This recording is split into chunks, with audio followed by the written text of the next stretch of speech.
പശ്ചിമേഷ്യയുടെ രാഷ്ട്രീയ ഭൂപടത്തിൽ സമാധാനം എന്നത് എക്കാലത്തും ഒരു മരീചിക മാത്രമായിരുന്നു. എന്നാൽ ആധുനിക ലോകക്രമത്തെ ആകെ ഞെട്ടിച്ചുകൊണ്ട് പുതിയൊരു യുദ്ധമുഖം കൂടി അവിടെ തുറക്കപ്പെടുകയാണ്. ഗൾഫ് മേഖലയിലെ ഏറ്റവും സമ്പന്നവും സമാധാനപൂർണവുമായ രാജ്യം എന്ന് വിശേഷിപ്പിക്കപ്പെടുന്ന യുണൈറ്റഡ് അറബ് എമിറേറ്റ്സിനെ ഇനി മുതൽ ഒരു അയൽരാജ്യമായി കാണാൻ കഴിയില്ലെന്നും തങ്ങളുടെ ബദ്ധശത്രുക്കളുടെ താവളമായാണ് അവരെ കണക്കാക്കുന്നതെന്നുമുള്ള ഇറാന്റെ പ്രഖ്യാപനം അന്താരാഷ്ട്ര തലത്തിൽ വലിയ പ്രകമ്പനങ്ങളാണ് സൃഷ്ടിച്ചിരിക്കുന്നത്. ഇറാന്റെ പാർലമെന്ററി ദേശീയ സുരക്ഷാ സമിതിയിലെ മുതിർന്ന അംഗവും തീവ്ര നിലപാടുകാരനുമായ അലി ഖെസ്രിയാനാണ് ഈ വിവാദ പ്രഖ്യാപനം നടത്തിയത്.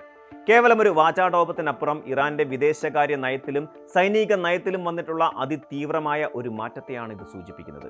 ഒരു കാലത്ത് മികച്ച വ്യാപാര പങ്കാളികളായിരുന്ന രണ്ട് രാജ്യങ്ങൾക്കിടയിൽ എങ്ങനെയാണ് ഇത്ര വലിയൊരു ശത്രുത ഉടലെടുത്തത് എന്നതിനെക്കുറിച്ചും ഈ പ്രഖ്യാപനം പശ്ചിമേഷ്യൻ സമവാക്യങ്ങളെ എങ്ങനെ മാറ്റിമറിക്കും എന്നതിനെക്കുറിച്ചുമുള്ള കൃത്യമായ വിലയിരുത്തലുകൾ ലോകരാജ്യങ്ങൾ ഇതിനോടകം തന്നെ ആരംഭിച്ചു കഴിഞ്ഞു. അമേരിക്കയും ഇസ്രയേലുമായും ഇറാൻ നടത്തി വന്നിരുന്ന സംഘർഷങ്ങളുടെ പശ്ചാത്തലത്തിൽ ഈ പുതിയ പ്രഖ്യാപനത്തിന് സമാനതകളില്ലാത്ത മാനങ്ങളാണുള്ളത്.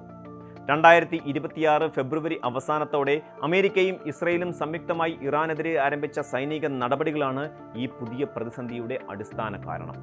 അമേരിക്കയുടെയും ഇസ്രയേലിൻ്റെയും ആക്രമണങ്ങളെ പ്രതിരോധിക്കുന്നതിനോടൊപ്പം തന്നെ മേഖലയിലെ മറ്റ് രാജ്യങ്ങളുടെ നിലപാടുകളും ഇറാൻ വളരെ സൂക്ഷ്മമായി നിരീക്ഷിക്കുന്നുണ്ടായിരുന്നു. ഈ യുദ്ധത്തിൽ UAE സ്വീകരിച്ച ചില സൈനിക നടപടികൾ ഇറാനെ വലിയ തോതിൽ പ്രകോപിപ്പിച്ചു എന്നാണ് അലി ഖെസ്രിയാൻ വ്യക്തമാക്കുന്നത്.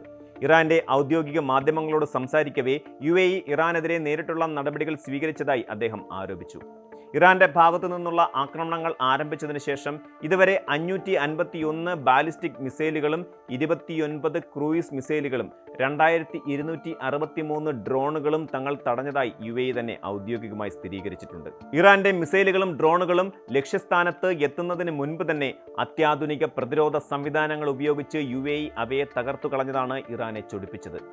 അമേരിക്കയുടെ സാങ്കേതിക സഹായത്തോടെയാണ് UAE ഈ പ്രതിരോധം തീർത്തതെന്നും തങ്ങളുടെ ശത്രുക്കൾക്ക് UAE താവളമൊരുക്കുന്നുവെന്നുമാണ് ഇറാന്റെ പ്രധാന ആരോപണം. ഇതോടെയാണ് വർഷങ്ങളായി നിലനിന്നിരുന്ന അയൽപക്ക ബന്ധം എന്ന ലേബൽ മാറ്റി ശത്രു താവളം എന്ന പുതിയ ലേബൽ UAEക്ക് മേൽ ഇറാൻ ചാർത്തി നൽകിയത്. UAEക്ക് നേരെയുള്ള ഇറാന്റെ പുതിയ സൈനിക നയത്തെ കൃത്യമായി മനസ്സിലാക്കാൻ ഇറാഖിലെ കുർദിസ്ഥാൻ മേഖലയോട് ഇറാൻ സ്വീകരിക്കുന്ന സമീപനം പരിശോധിക്കേണ്ടതുണ്ട്. വർഷങ്ങളായി ഇറാൻ വലിയ തോതിലുള്ള ആക്രമണങ്ങൾ നടത്തുന്ന ഒരു പ്രദേശമാണ് കുർദിസ്ഥാൻ തലസ്ഥാനമായ എർബിൽ. അമേരിക്കയുടെയും ഇസ്രയേൽ ചാരസംഘടനയായ മൊസാദിന്റെയും താവളങ്ങൾ അവിടെ പ്രവർത്തിക്കുന്നുണ്ടെന്നും ഇറാനിയൻ കുർദ് വിമതർ അവിടെയിരുന്ന് ഇറാന്റെ ദേശീയ സുരക്ഷയെ അട്ടിമറിക്കാൻ ശ്രമിക്കുന്നുവെന്നുമാണ് ഇറാന്റെ നിരന്തരമായ ആരോപണം. ഈ ആരോപണങ്ങളുടെ അടിസ്ഥാനത്തിൽ യാതൊരു മുന്നറിയിപ്പുമില്ലാതെ ഏത് നിമിഷവും കുർദിസ്ഥാനിലേക്ക് മിസൈലുകൾ അയക്കാൻ ഇറാൻ മടി കാണിക്കാറില്ല. കുർദിസ്ഥാൻ ഭരണകൂടം ഈ ആരോപണങ്ങൾ ശക്തമായി നിഷേധിച്ചിട്ടുണ്ടെങ്കിലും ഇറാന്റെ മുൻകൂർ ആക്രമണങ്ങൾക്ക് യാതൊരു കുറവുമില്ല. ഇതേ സൈനിക നയം തന്നെയാണ് ഇനി മുതൽ UAEക്ക് നേരെയും പ്രയോഗിക്കാൻ പോകുന്നതെന്നാണ് അലി ഖെസ്രിയാൻ നൽകുന്ന മുന്നറിയിപ്പ്. അതായത് UAEയിൽ തങ്ങളുടെ ശത്രുക്കളുടെ ഏതെങ്കിലും തരത്തിലുള്ള നീക്കങ്ങളോ താവളങ്ങളോ ഉണ്ടെന്ന് ഇസ്ലാമിക് റിപ്പബ്ലിക് ഓഫ് ഇറാൻ സംശയിക്കുന്ന നിമിഷം എർബിലിൽ ആക്രമണം നടത്തുന്നത് പോലെ തന്നെ UAEക്ക് നേരെയും വ്യോമാക്രമണം ഉണ്ടാകുമെന്ന് സാരം. മുൻകൂർ ആക്രമണം എന്ന ഈ തന്ത്രം UAEയെ സംബന്ധിച്ചിടത്തോളം വലിയൊരു സുരക്ഷാ ഭീഷണിയാണ് ഉയർത്തുന്നത്. സൈനികമായ മുന്നറിയിപ്പുകൾക്ക് പുറമെ UAEയുടെ സാമ്പത്തിക ഘടനയെ ലക്ഷ്യം വെച്ചുള്ള ഒരു വലിയ മാനസിക യുദ്ധം കൂടിയാണ് ഇറാൻ ഈ പ്രസ്താവനയിലൂടെ നടത്തുന്നത്. UAEയുടെ സാമ്പത്തിക വ്യവസ്ഥയെ ഒരു കണ്ണാടി സാമ്പത്തിക വ്യവസ്ഥ അഥവാ ഗ്ലാസ് ഇക്കോണമി എന്നാണ് ഖെസ്രിയാൻ പരിഹാസരൂപേണ വിശേഷിപ്പിച്ചത്. ഇതിന് വളരെ വലിയൊരു അർത്ഥതലമുണ്ട്. അടിസ്ഥാനപരമായി പെട്രോളിയം ഉൽപ്പന്നങ്ങളെ മാത്രം ആശ്രയിച്ചിരുന്ന ഒരു സമ്പദ് വ്യവസ്ഥയിൽ നിന്ന് മാറി ഇന്ന് വിനോദസഞ്ചാരം, വിദേശ നിക്ഷേപം, റിയൽ എസ്റ്റേറ്റ്, ആഗോള വ്യാപാരം എന്നിവയെ ആശ്രയിച്ച് നിൽക്കുന്ന ഒരു ആധുനിക രാജ്യമാണ് UAE. ലോകത്തിന്റെ നാനാഭാഗത്തു നിന്നുമുള്ള ലക്ഷക്കണക്കിന് നിക്ഷേപകരും പ്രൊഫഷണലുകളും അവിടെ എത്തുന്നത് അവിടുത്തെ സമാധാനവും സുരക്ഷയും കണ്ടുകൊണ്ടാണ്. എന്നാൽ നിരന്തരമായുള്ള ഒരു യുദ്ധഭീതിയോ മിസൈൽ ആക്രമണങ്ങളോ ഉണ്ടായാൽ ഈ സുരക്ഷാ ബോധം ഒറ്റയടിക്ക് ഇല്ലാതാവുകയും കണ്ണാടി കൊണ്ടുണ്ടാക്കിയ ഒരു കൊട്ടാരം പോലെ ആ സാമ്പത്തിക വ്യവസ്ഥ തകർന്നടിയുകയും ചെയ്യും. ദീർഘകാലം നീണ്ടു നിൽക്കുന്ന ഒരു സൈനിക സംഘർഷത്തെ അതിജീവിക്കാൻ UAEയുടെ ഈ ഗ്ലാസ് ഇക്കോണമിക്ക് കഴിയില്ലെന്നാണ് ഇറാന്റെ വിലയിരുത്തൽ. എളുപ്പത്തിൽ തകർക്കാൻ കഴിയുന്ന ഈ സാമ്പത്തിക ദുർബലതയെ ചൂണ്ടിക്കാട്ടി UAEയെ ഭയപ്പെടുത്താനും അതുവഴി അവരെ അമേരിക്കൻ ചേരിയിൽ നിന്ന് അകറ്റാനുമാണ് ഇറാൻ അതിവിദഗ്ധമായി ശ്രമിക്കുന്നത്. ഇറാന്റെ ഈ കടുത്ത നിലപാടുകൾക്ക് മുന്നിൽ പകച്ചു നിൽക്കാൻ UAE തയ്യാറല്ല എന്നതിൻ്റെ വ്യക്തമായ സൂചനകളാണ് അവരുടെ ഭാഗത്തു നിന്നും ഉണ്ടാകുന്നത്. തങ്ങളുടെ വ്യോമാതിർത്തി കടന്നുവരുന്ന ഇറാന്റെ ബാലിസ്റ്റിക് മിസൈലുകളും ഡ്രോണുകളും വിജയകരമായി തടഞ്ഞുകൊണ്ട് അവർ തങ്ങളുടെ ആധുനിക സൈനിക ശേഷി തെളിയിച്ചു കഴിഞ്ഞു. അത്യാധുനിക വ്യോമ പ്രതിരോധ സംവിധാനങ്ങളായ പാട്രിയറ്റ്, താഡ് എന്നിവയുടെ കരുത്തിലാണ് UAE ഇറാന്റെ ആക്രമണങ്ങളെ ചെറുത്തു നിർത്തുന്നത്. സമീപകാല ആക്രമണങ്ങളിൽ ചുരുക്കം ചിലർക്ക് പരിക്കേറ്റതൊഴിച്ചാൽ വലിയ തോതിലുള്ള നാശനഷ്ടങ്ങൾ തടയാൻ അവർക്ക് കഴിഞ്ഞു. യൂറോപ്പിലെയും പശ്ചിമേഷ്യയിലെയും മറ്റ് ലോകരാജ്യങ്ങൾ UAEക്ക് ശക്തമായ പിന്തുണയുമായി രംഗത്തുണ്ട്. സംഘർഷങ്ങൾ അവസാനിപ്പിച്ച് നയതന്ത്ര ചർച്ചകളിലേക്ക് മടങ്ങാൻ ഈ രാജ്യങ്ങൾ ഇറാനോട് ആവശ്യപ്പെടുന്നുണ്ടെങ്കിലും അതൊന്നും ചെവിക്കൊള്ളാൻ ഇറാൻ തയ്യാറല്ല. കൂടാതെ സുഡാൻ, യമൻ, വടക്കേ ആഫ്രിക്ക തുടങ്ങിയ മേഖലകളിലെ വിഷയങ്ങളിൽ സൗദി അറേബ്യയുമായി UAEക്കുള്ള അഭിപ്രായ വ്യത്യാസങ്ങൾ UAEയെ പശ്ചിമേഷ്യയിൽ കൂടുതൽ ഒറ്റപ്പെടുത്തുന്നുണ്ടെന്നും ഈ സാഹചര്യം തങ്ങൾക്ക് അനുകൂലമാണെന്നുമാണ് ഇറാന്റെ കണക്കുകൂട്ടൽ. ഇത് നയതന്ത്ര തലത്തിൽ UAEക്ക് വലിയൊരു വെല്ലുവിളി തന്നെയാണ് സൃഷ്ടിക്കുന്നത്.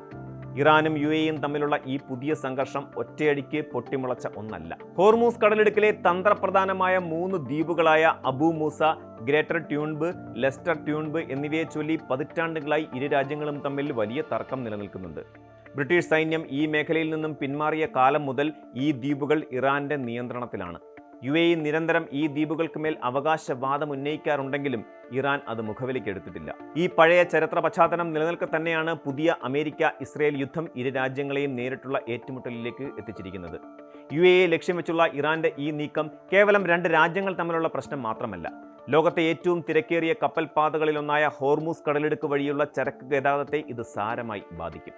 ലോകത്തിലെ ആകെ എണ്ണ വിതരണത്തിന്റെ 20% കടന്നു പോകുന്നത് ഈ വഴിയിലൂടെയാണ്. ഇവിടെ ഉണ്ടാകുന്ന ചെറിയൊരു സംഘർഷം പോലും ആഗോള വിപണിയിൽ എണ്ണവില കുതിച്ചുയരാൻ കാരണമാകും. മാത്രമല്ല, ഇന്ത്യ അടക്കമുള്ള രാജ്യങ്ങൾക്ക് ഈ പ്രതിസന്ധി വലിയൊരു ഇരുട്ടടിയാണ്. 30 ലക്ഷത്തിലധികം ഇന്ത്യക്കാരാണ് UAEയിൽ മാത്രം ജോലി ചെയ്യുന്നത്. ഇന്ത്യയുടെ ഏറ്റവും വലിയ വ്യാപാര പങ്കാളികളിൽ ഒന്നുകൂടിയാണ് UAE. ഇറാന്റെ ആക്രമണ ഭീഷണി യാഥാർത്ഥ്യമായാൽ അത് ലക്ഷക്കണക്കിന് പ്രവാസികളുടെ ജീവനും ഉപജീവനത്തിനും ഭീഷണിയാകും. സമാധാനപരമായ ചർച്ചകളിലൂടെ പ്രശ്നപരിഹാരം കണ്ടെത്താൻ ഇന്ത്യയും മറ്റ് രാജ്യങ്ങളും കഠിനമായി ശ്രമിക്കുന്നത് ഈ ഒരു പശ്ചാത്തലത്തിലാണ്. ഒരു അയൽക്കാരൻ ഒറ്റയടിക്ക് ശത്രുക്കളുടെ താവളമായി മാറുന്ന ഈ കാഴ്ച ലോക രാഷ്ട്രീയത്തിലെ ഏറ്റവും സങ്കീർണമായ ഒരു പരിണാമമാണ്. UAE ഇനി ശത്രുരാജ്യം എന്ന ഇറാന്റെ പ്രഖ്യാപനം വെറുമൊരു ഭീഷണി എന്നതിലുപരി വരാനിരിക്കുന്ന വലിയൊരു യുദ്ധത്തിന്റെ അപായ സൂചനയാണ്.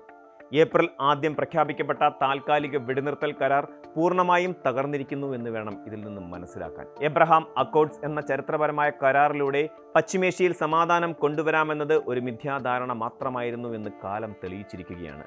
ലക്ഷക്കണക്കിന് പ്രവാസികൾ ജീവിക്കുന്ന ലോക വ്യാപാരത്തിന്റെ സ്ഥിര കേന്ദ്രമായ UAEക്ക് നേരെയുണ്ടാകുന്ന ഏതൊരാക്രമണവും ആഗോള സാമ്പത്തിക വ്യവസ്ഥയെ തന്നെ പിടിച്ചുകുലുക്കും. ഗ്ലാസ് ഇക്കോണമിയായ UAEക്ക് നേരെ ഇറാന്റെ മിസൈലുകൾ മഴ പോലെ പെയ്യുമോ, അതോ അന്താരാഷ്ട്ര സമൂഹത്തിന്റെ ഇടപെടലുകൾ ഈ സംഘർഷത്തിന് ഒരയവ് വരുത്തുമോ എന്നത് വരും നാളുകൾ തെളിയിക്കേണ്ട കാര്യമാണ്. വിവേകമുള്ള നേതൃത്വങ്ങളുടെ സംയമനത്തോടെയുള്ള ഇടപെടലുകൾ മാത്രമേ പശ്ചിമേഷ്യയെ വരാനിരിക്കുന്ന ഈ മഹാദുരന്തത്തിൽ നിന്നും രക്ഷിക്കുകയുള്ളൂ. സമാധാനത്തിലേക്കുള്ള വാതിലുകൾ ഇനിയും പൂർണ്ണമായി അടഞ്ഞിട്ടില്ല എന്ന് വിശ്വസിക്കാൻ മാത്രമാണ് സമാധാന കാംക്ഷികളായ ലോക ജനതയ്ക്ക് ഇപ്പോൾ കഴിയുക. കൂടുതൽ വാർത്തകൾക്ക് News 18 Keralam YouTube channel subscribe ചെയ്യുക.